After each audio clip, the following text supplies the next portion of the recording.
Ron Paul is the only Republican candidate saying America should get our troops out of Iraq now.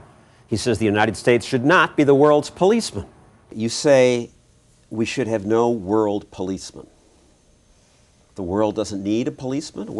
We're wise and powerful. Isn't it our responsibility to help others that way? It's okay for us to have a responsibility personally to help other people. If we didn't have an income tax, you would have more money and you could help as many people as you wanted. But to go around the world and spread democracy and spread our goodness, no. I think it doesn't work. There's too many unintended consequences. And to spread our goodness overseas, it usually requires force. We're spreading our goodness in Iraq. We can't do that without dropping bombs on there and killing a lot of people. I think we should only do those things under the prescribed conditions of the Constitution. Is war ever justifiable? Sure. If you're attacked, you have a right and an obligation to defend our country. And the Constitution is very clear on that. So yes, in defense, I do not believe there's ever a moral justification to start the war. So World War II, we were justified. Sure. Because of Pearl Harbor. Right. How about going into Afghanistan after September 11th? I voted for that authority to go after those responsible for 9/11. I was very unhappy with what happened because we neglected to pursue Osama bin Laden.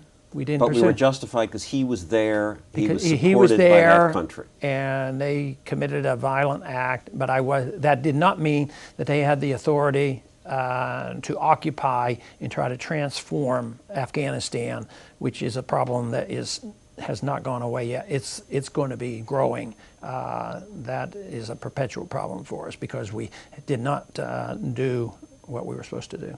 The Korean War? Totally unjustified. It's, Kosovo? Absolutely unjustified. Vietnam? A horror. We should just not have gotten involved. Right. How about the first Iraq War? They invade Kuwait, we should just say, not our business? It was a border dispute. Matter of fact, we told Saddam Hussein, who was our ally when we went into Iran, he was encouraged by us. So he told us, he let us know, then that he might do it. Invaded the next country and the next country. Well, maybe they should do something about it. I bet Israel would have done something about it, and I bet Saudi Arabia maybe would have talked to Israel. I think if it would have been left to the region, they might have taken care of Saddam Hussein in 1990, and we wouldn't have the problems we had today. But it's not our business. It's not our business. Even if there's genocide, terrible suffering places? No, because genocides, the Soviets did it, the Chinese did it, Pol Pot did it. I think it's a tragedy, and we can have a moral statement, but you can't use force of arms to invade other countries to make them better people. Our job is to make us a better people. If we don't attack them there, they'll attack us here. And I think the opposite is true. I think the fact that we occupy their territories, and we have angered even more people now. Our occupation has expanded tremendously from what it was like before 9/11. And yet the radicals were able to use our bases in Saudi Arabia and the bombing of Iraq as a reason to come over here. They were motivated, 19 individuals ready to sacrifice their lives and come over here. And because we had bases in their land. If you believe what Osama bin Laden says, and I don't think he would lie. Rudy Giuliani says that's an absurd explanation on the debate.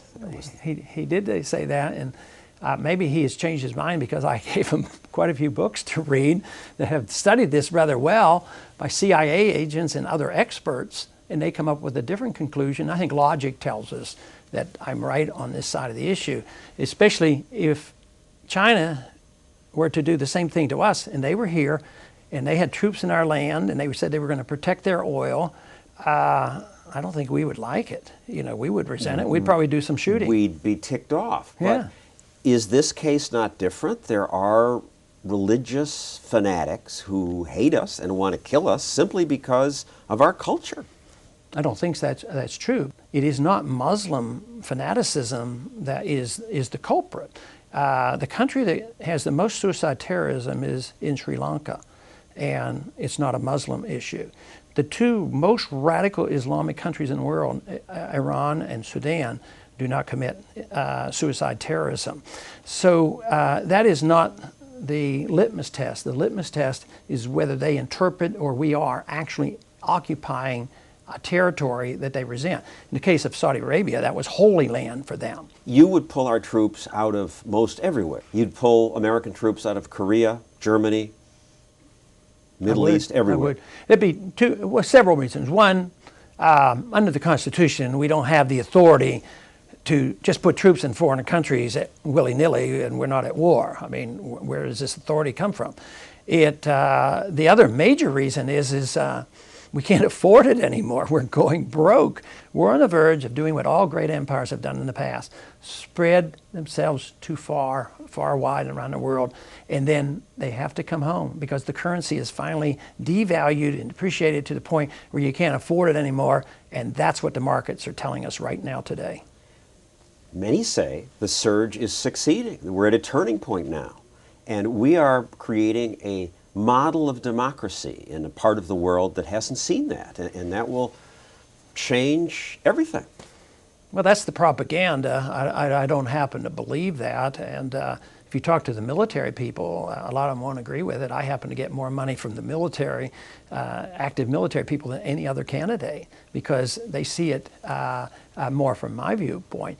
And if in most of Iraq some religious fanatic comes to power and has money to buy nuclear weapons, just leave them alone?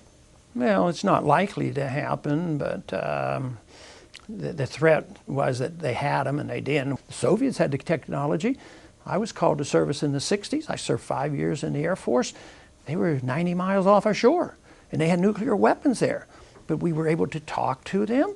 We took our missiles out of Turkey. They took the missiles out of Cuba. We should be talking to people like this. I think it's miraculous that we didn't have to go to a nuclear war with China or the Soviets, and they had a lot of them. But we didn't invade them in order to get rid of those weapons. It's the lack of diplomacy that is the greatest threat, not the weapons themselves. If North Korea invades South Korea, we should just leave it alone? Sure, but it's not going to happen. I mean, South Korea is about 10 times more powerful than North Korea. If China invaded Taiwan?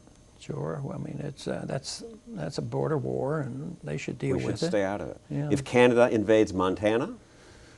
I think that might be a little bit different. Because Montana probably could take care of it, but we'd probably help them out from Washington if that happened. That's a role for the federal government. Oh, sure.